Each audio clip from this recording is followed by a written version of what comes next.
I've always believed that local managers have got control over, within the boundaries of that role that's really broadly described. Most of the work is in other duties as directed. You can actually have a level of control about what happens sort of day to day.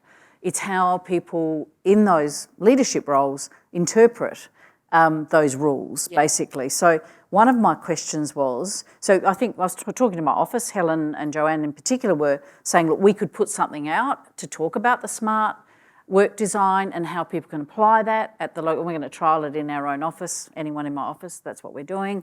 Letting you know now.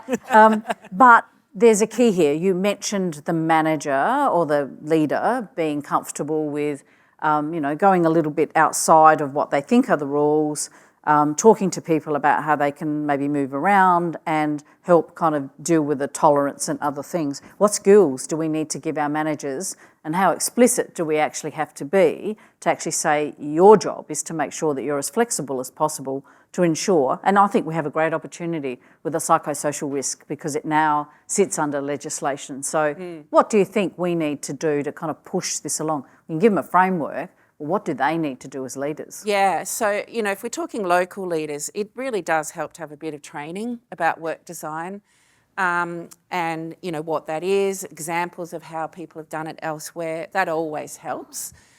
Sometimes people need some training, some development around their behaviours more. So because if you're talking about, for example, if you're someone who wants to micromanage people, that usually comes out of a sort of fear, or it comes out of wanting to be perfectionist. It comes out of a fairly deep place. Okay. Yeah. If you want that person to let go and trust people, you're not just going to go let go and trust people, right? Gee, that didn't work then. I tried that.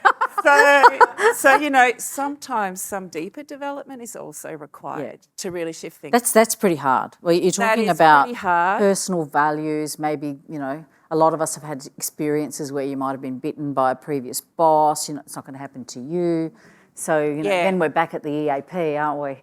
but then I think what's really important, so we're talking about, say, if at the local level, then you need that support from the senior management. So someone's got to be intuitive enough to pick up on it. Well, and people at the senior level need to be saying, we want to improve work design, we want to support you, we want to invest in this, we want to, we want to role model, in fact, even those behaviours and so on. So you do need that high level commitment. I've tried over the years many times to work on improving work design from a purely bottom-up perspective, and it can be challenging. Yeah. Because you just don't, if do a lot of work in, I have to be careful, this is on, a lot of work in some very hierarchical bureaucratic organisations, it can be really challenging talking about things like agency and autonomy because there's such a fear of mistake. And so it's going to be really hard to shift some of those things without that senior leadership going, we're behind this. So that's important.